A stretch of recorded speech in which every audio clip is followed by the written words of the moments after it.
yangอยู่ได้ก็ต้องสัมผัสได้อาเมนไหมครับเพราะอะไรเราอยู่ได้นานมาเราต้องคิดถึงระลึกถึงพระคุณของพระเจ้ามากมายเราชนะได้มีโอกาสได้รับพระคุณจากพระเจ้า30 เท่า60 เท่ามากขึ้น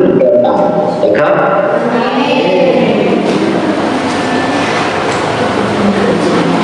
วันนี้เราจะฟังพระคำของพระเจ้า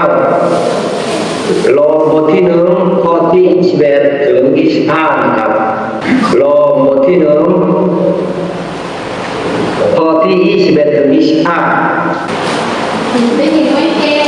一二倍，谁的梦是好了去了，到了前地万去了，是习惯了照，了啥我的家我希望他米了不需要我也要上你，了在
พูดตามเลยนะครับบาปที่ความผิดบาปที่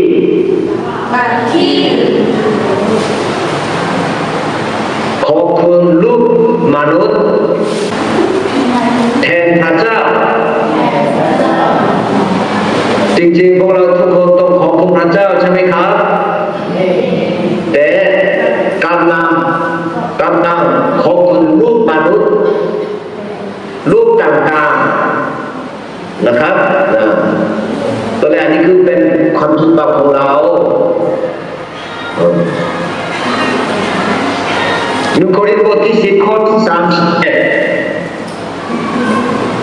เหตุฉะนั้นเมื่อท่านจะรับทานจะดื่มหรือจะทำอะไรก็ตามจงกระทำเพื่อเป็นการถวายพระเกียรติแด่พระเจ้าสมาชิกทุกคนเคยฟังหลายครั้งแล้วเพราะว่าในข้อนี้เป็นจุดประสงค์ชีวิตของการชั่วบานคนทุกคนอ่านด้วยกันครับ1 โครินธ์บทที่10ข้อที่31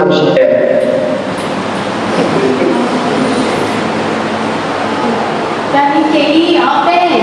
要领导内有说有好我去，我要去内有主我他是老天我阿妹。อาเมนข้อนี้ความหมายว่าเมื่อเรารับประทาน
จริงๆเนี่ยพระเจ้าทรงนำคนชาติอิสราเอลออกจากประเทศอียิปต์แต่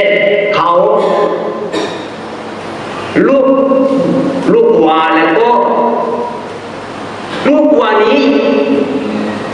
นำเขาออกจากประเทศอียิปต์ก็เป็นพระของตัวเองก็เขาเครื่องบูชาถวายเครื่องบูชาแก่ลูกวัวก็เขาเนี่ยรับประทานแล้วก็ดื่มเหล้ากันแล้วก็แต่ละอันด้วยชื่อบัตรนักก็เรียกอพยพบทที่32ข้อที่10ความพิโรธของเจ้าจันเดือดพุ่งขึ้นต่อเขาเป็นว่าเราจะปลังทำนายเอาเสียพระเจ้าตรัสแก่เขาเป็นอย่างนี้อพยพบทที่32ข้อที่10ความพิโรธของเจ้าจันเดือดพุ่งขึ้นต่อเขาอะไรความพิโรธกรอดมาเหมือนป้ายใหญ่พูดมากๆกับชนชาติอิสราเอลรู้สึกไหมครับถ้าจะกรอดกับเขามากเท่าไหร่และพระเจ้าจะพลันทำลายเสียเลยพลันทำมองเสียพลันทำลายเสียคืออะไรไม่มีสักคนหนึ่งมีชีวิตต่อได้รู้สึกกลัวไหมครับถ้าเราเคารพแล้วพระเจ้าโมโหกับเรามากเท่าไหร่พระเจ้าไม่ดีใจกับเราเท่าไหร่พระเจ้าลงโทษเราทุกคนเท่าไหร่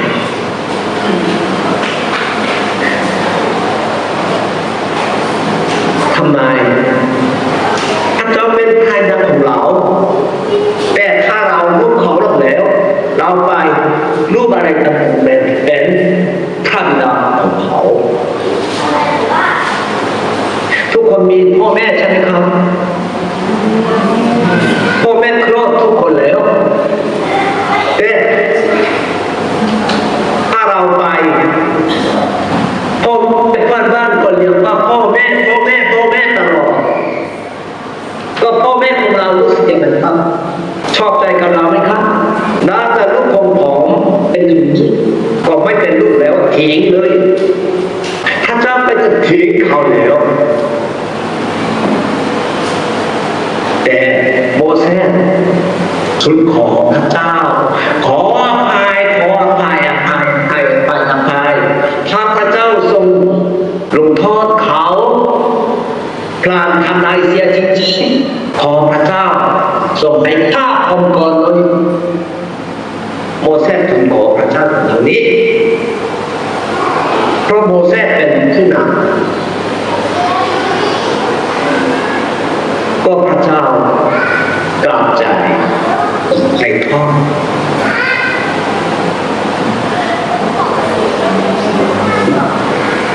พวกเราทุกคนกำลังไม่ค่อยศึกษาเท่าไหร่เป็นไม่ค่อยศึกษาที่สุดเท่าไหร่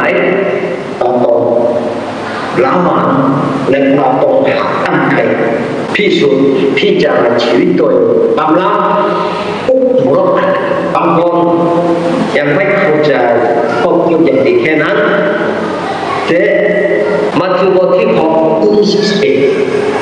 ท่านจะปฏิบัติพระเจ้าจะปฏิบัติลื่นพร้อมกันไม่ได้อ่านพร้อมกันเลยนะครับ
คิดเองว่าเขารักพระเจ้าแต่เราตั้งใจใส่ให้มาเงินมากกว่าพระเจ้าก็เรารักเงินมากกว่าพระเจ้าทุกคนต้องพิจารณาจิตใจชีวิตของตัวเองตอนนี้นะครับไม่ต้องโทษพิจารณาอย่างตอนนั้นรู้สึกอย่างไรกำลังตั้งใจเงินทองทรัพย์สินหรือความมั่งคั่งหรืออาหารที่ดีอันอร่อยหรือความสนุกมากกว่าพระเจ้าตั้งใจจะกับพระเจ้ามากกว่า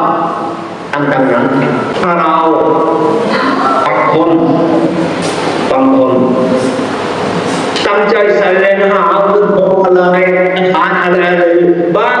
สวยๆมากกว่าพระเจ้ากับน้ำลูกเขาบางคนตั้งใจไปทำไร่ตั้งใจไปวันอาทิตย์ก็เขารับเงินทองมากพระเจ้าเลยเขาตั้งใจเอาเงินของตัวเองใช้คืออาหารอร่อยกินซื้อเสื้อผ้าสวยๆใส่ได้ก็ไม่เคยตั้งใจถวายสักไม่เคยตั้งใจเสียถวายสักโต๊ะจำชมแก่พระเจ้าเขากำลังรุ่นเขารบอยู่ทุกคนรู้ไหมครับเข้าใจแล้วหรือยังครับทำไมเราไม่เคยเป็นสุขสันติสุขในโลกนี้ข้อพระคัมภีร์วันนี้ข้อที่21เพราะถึงแม้ว่าเราทั้งหลาย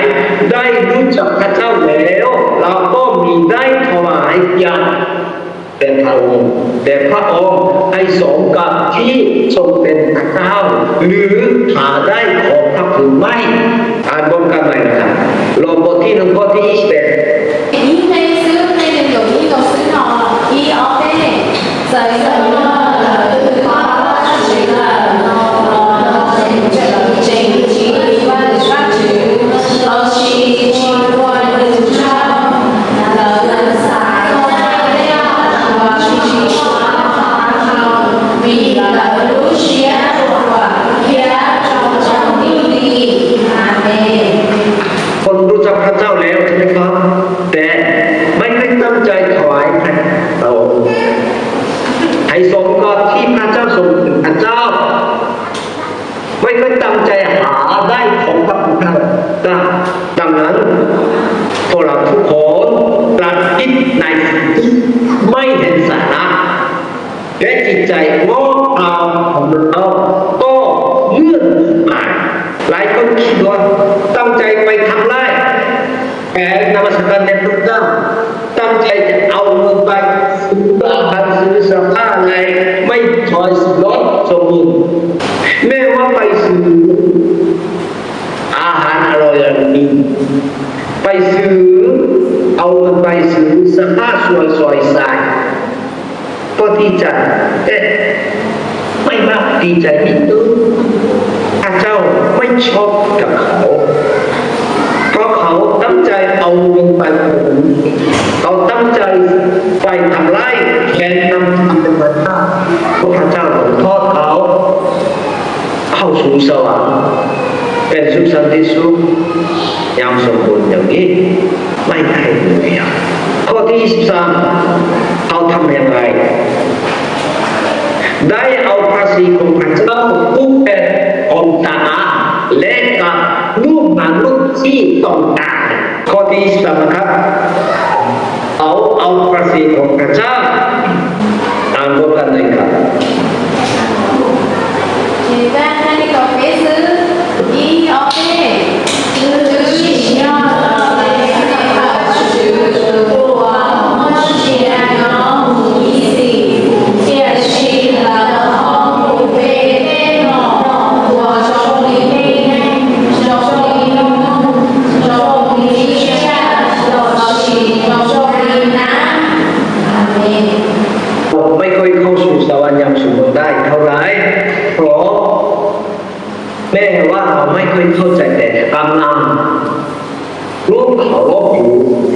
แ ดังนั้นถ้าเรายังเป็นสุขอันที่สุขยังสมบูรณ์ในพระเจ้าด้วยความเชื่อจริงๆแต่ผมจะขอพระคุณพระเจ้าในทุกกรณีตลอดกาลโดยการนมัสการอธิษฐานร้องเพลงสรรเสริญขอบคุณพระเจ้าขอบคุณพระเจ้าขอบคุณพระเจ้าไม่ต้องพวกเราทุกคนวันนี้ตัดสินใจว่านอกจากขอบคุณพระเจ้าไม่พูดอะไรเลยโดยเฉพาะวันอาทิตย์ครูนมัสการทุกวันอาทิตย์ได้แน่นอนไม่ไปทำอะไรให้นั้นเราเข้าสู่สวรรค์เป็นสุขสันติสุขง่ายกว่าที่แล้วแน่นอนแม้ว่าเราไม่เคยตั้งใจของพระเจ้าแม้ว่าเราไม่เคยสรรเสริญพระเจ้าหรือว่าเราไม่เคยถวายพระสิริพระเจ้า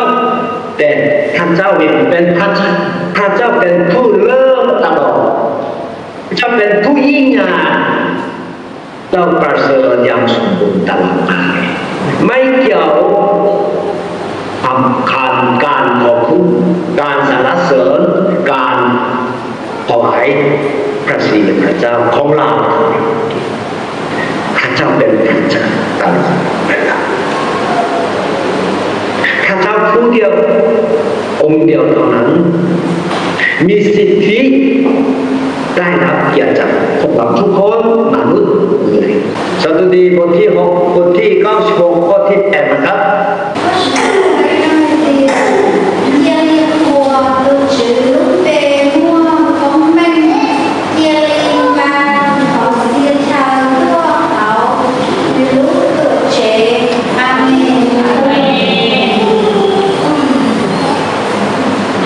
รู้สึกไหมครับถ้าเราไม่ตั้งใจของพระเจ้าไม่ตั้งใจสรรเสริญพระเจ้าไม่ตั้งใจถวายพระสิริพระเจ้าเพราะพระเจ้าไม่เป็นไรพระเจ้ามีผู้อื่น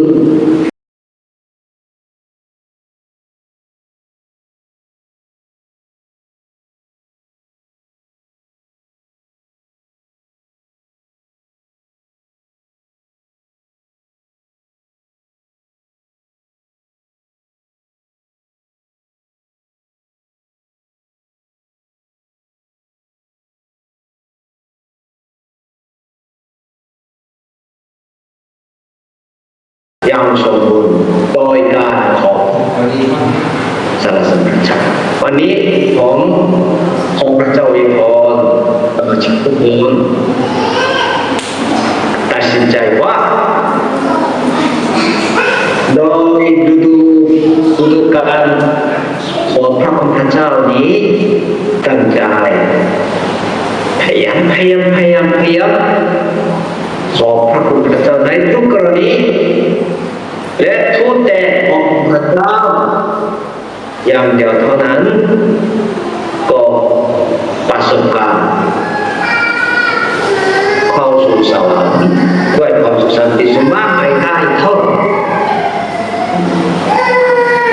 เราไม่พยายามประสบการณ์ไม่ได้แต่เราตัดสินใจและพยายามก็ประสบแล้วเราขอบคุณพระเจ้าสรรเสริญพระเจ้าถวายพระสิริตลอดเวลานั่นทำรูปเผา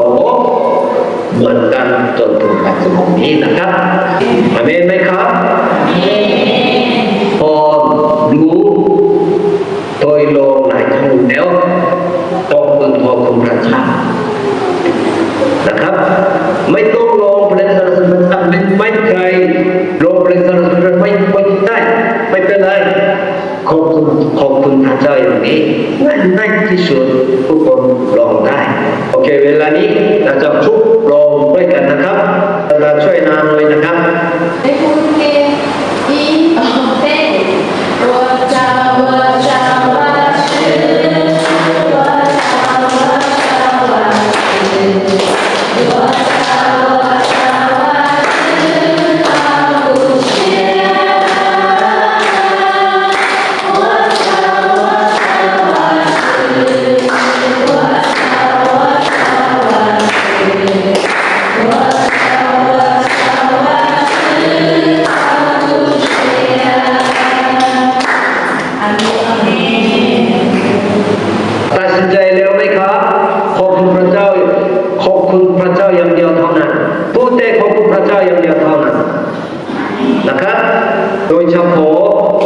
คืนนี้ถึงวันของพระเจ้าวันอาทิตย์หน้าโอกาสนี้โอกาสที่ดีมากเพื่อช่วยตัวเองขอบคุณพระเจ้าอย่างสมบูรณ์ได้และเข้าสู่สวรรค์ได้ประสบการณ์อธิษฐานเริ่มใจกันขอบคุณพระเจ้าเวลานี้พระเจ้าทรงสอนให้แก่เราทุกคนว่าถ้าเราไม่ตั้งใจของเราเรากำลังลูกของเราอยู่เรากำลังถูกเจ้าลงโทษอยู่เราก็เข้าสู่สวรรค์ไปได้มีชีวิตอย่างสมบูรณ์ด้วยความดีใจสันติสุขทำเป็นสุขไม่ได้ขอพระเจ้าทรงนำพาทางคืนจำได้คำสอนวันนี้ทำคำของพระเจ้าลองบทที่1 ข้อที่21บอกตั้งใจกลับใจใช่ไหมก็พยายามขอพระคุณพระเจ้าในทุกกรณีเพราะพระเจ้าเสดีพระเจ้าเลิศพระเจ้ารักเราไม่จำกัดไม่สิ้นสุดตลอดและเรารู้แล้วถ้าสงสัยที่เรารู้ตลอดก็พระเจ้าอุปทานทุกอย่างที่ดีเพื่อชีวิตของเราอย่างเดียวเท่านั้นขอพระเจ้าทรงช่วยข้าพเจ้าไม่โทษอะไรมากนอกจากขอบคุณพระเจ้าก็ตั้งใจสรรเสริญพระเจ้าสุดจิตสุดใจสุดกำลังร้องเพลงและถวายอะไรกันพระเจ้าถวายเวลาถวายตัวถวายเงินทองแต่พระเจ้าดูก็ทุกอย่างนั้นช่วยตัวเองเข้าสู่สวรรค์ขอพระเจ้าทรงไว้พระพรสมาชิกทุกคนจดจำไว้ความผิดพลาดที่ทำของเราทุกคนคือการไม่ควบคุม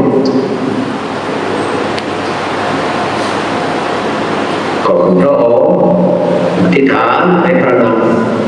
ของพระเยซูคริสต์เจ้า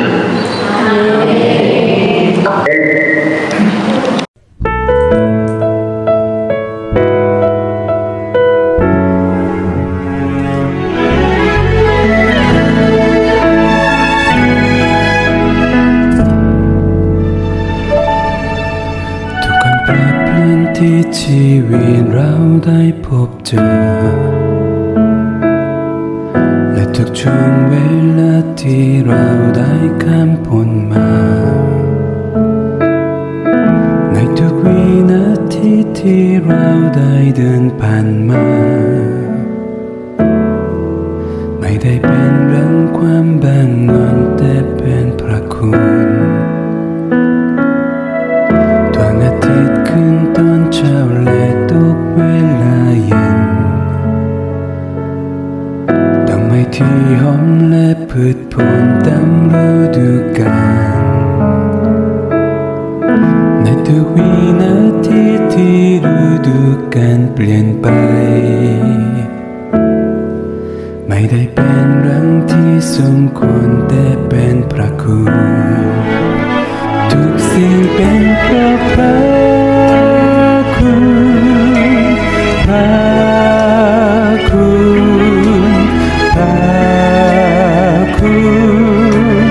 เป็นพระคุณในชีวิตนี้ไม่มีอะไรที่เราทำได้อย่างแน่นอนทุกสิ่งเป็นเพราะพระคุณพระเจ้า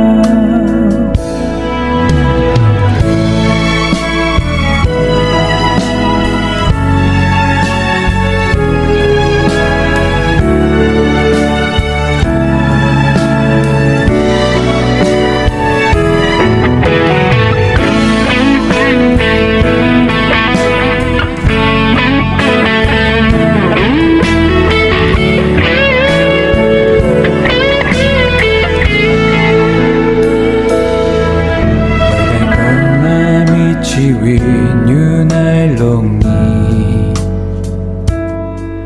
ตั้งแต่เป็นเด็กน้อยจนได้ถึงเวลานี้มีลมหายใจมีชีวิตที่มีความฝันไม่ได้เป็นเรื่องที่แน่นอนแต่เป็นพระคุณดังที่เราได้มีชีวิตเป็นลูกพระองค์และในวันนี้ที่เราได้ร้องสรรเสริญการที่เรามีพระพรได้ประกาศข่าวดีไม่ได้เป็นเรื่องที่แน่นอนแต่เป็นพระคุณทุกสิ่งเป็นเพราะพระคุณพระคุณพระคุณเป็นพระคุณในชีวิตนี้ไม่มีอะไรที่เราทำได้อย่างแน่นอนทุกสิ่งเป็นเพราะพระคุณพระคุณพระเจ้าทุกสิ่งเป็นเพราะพระคุณพระ